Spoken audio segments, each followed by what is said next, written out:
Okay, so we've shown you in a previous video us taking a blood sample from a patient for preoperative blood. Now we're going to show you us running it. So we've got our little hematocrit tube for our PCV. Both samples have to be spun down. We've got two separate spinners. The little glass tubes go in this specially designed centrifuge, which will spin the sample down for us. So that goes into there, pop the lid on, and then it's set on the micro hematocrit setting, and we set that off to spin. And then the other sample in the lithium heparin tube goes into this centrifuge, pop it in there.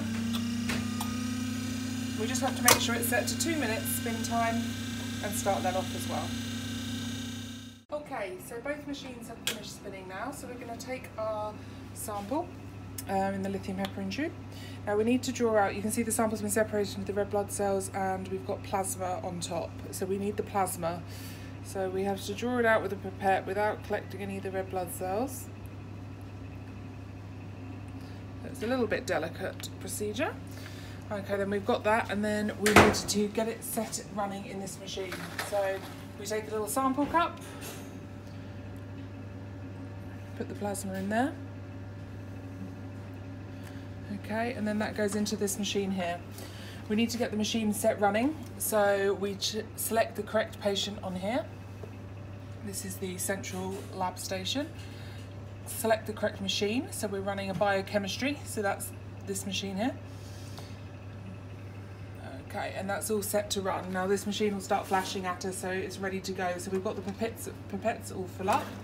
We have the plasma sample in here, and we just need the slides. So these are the tests that we're going to run, which I'll discuss more with you when we get the results. But we place the slides in there and set it running. Then TV. So that was in the hematocrit tube. So this is, the PCV is the called packed cell volume. So again, the red blood cells separate from the plasma at the top of the tube.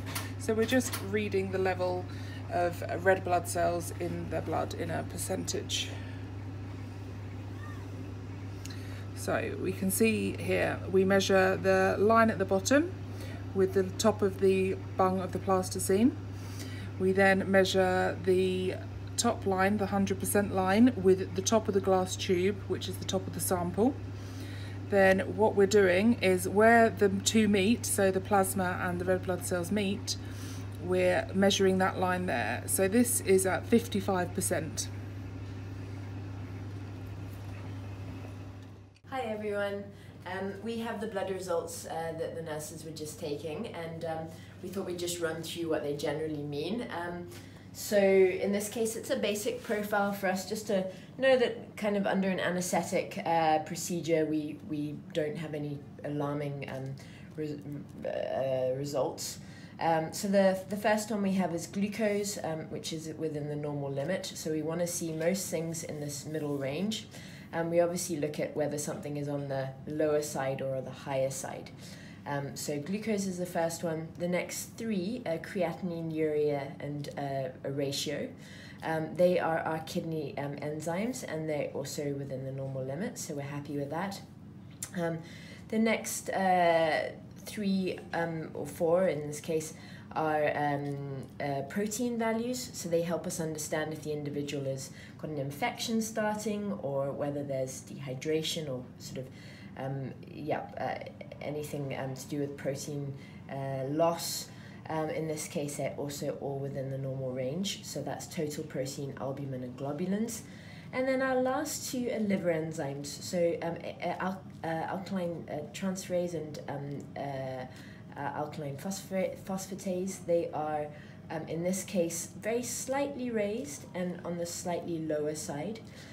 We aren't particularly concerned about this, just because we find that we're more alarmed if something is on the much higher side, in the case of liver enzymes. And then that little tube that was being spun down and separated, that gave us a value of 55%, which is also within the normal range, so we don't have any signs of anemia or severe dehydration. So in this individual's case, we're happy with these results. And yeah, we'll be proceeding as per usual with a procedure and not being, well, obviously always being concerned and taking other precautions, but not in terms of the blood work.